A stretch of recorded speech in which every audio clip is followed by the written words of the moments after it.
But మీ ఫ్యామిలీని కూడా అంత గ్రౌండెడ్గా ఉంచడం, లేదంటే వాళ్ళని ఎక్సైట్ అవ్వద్దు, లేదు ఇది ఇంతవరకు రియాలిటీ అనేది చెప్పడం అనేది ఎంతవరకు సాధ్యం? అవునండి, నేను ఫస్ట్ నుంచి పిల్లలకు కూడా ఇదే చెప్పానండి.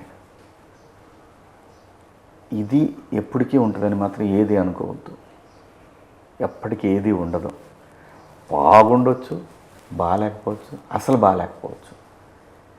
కానీ నువ్వు తిరిగి మళ్ళీ ఒక రేంజ్కి రావాలి అంటే నీకు కావాల్సిన ఈ మూడే మూడు రా నాన్న.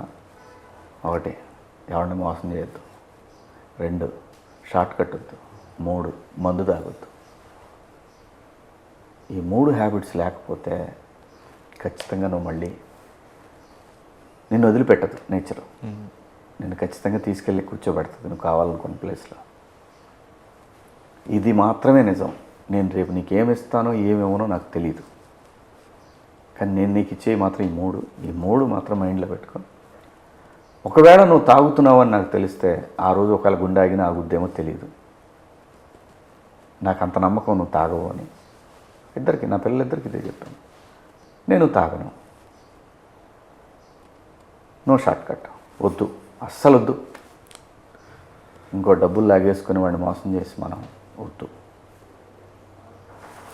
నువ్వు కష్టపడు, టెక్నాలజీ నేర్చుకో, నువ్వు చదువుకున్న దాంట్లో. మరి వాళ్ళు ఎందుకు సార్ సినిమా ఇండస్ట్రీ వైపు? నేనేమన్నాండి తీసుకురావడానికి? అంటే వాళ్ళకు కూడా ఆసక్తి లేదు అసలు? తెలీదు మనకి. ఇప్పటికైతే బయటపడ్డా. మా చిన్నోడు వస్తాడేమో తెలియదు నాకు. వస్తే ఉన్నది ఒకటే మార్గం, నువ్వు కష్టపడాలి. నీ అంతటి నువ్వు ఇది బాగున్నాడు రా, ఇది సినిమాకి పనికి వస్తాడని వాళ్ళు అనుకోవాలి. నీకు ఆ సినిమా యోగం ఉండాలి.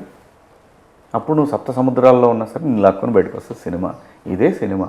లేకపోతే ఎక్కడో మారుమూల పల్లెటూరులో ఉన్న నేను ఇక్కడికి రావటం ఏంటి, బతకడానికి వచ్చిన నేను హీరో అవటం ఏంటి, ప్రొడ్యూసర్ని అవటం ఏంటి?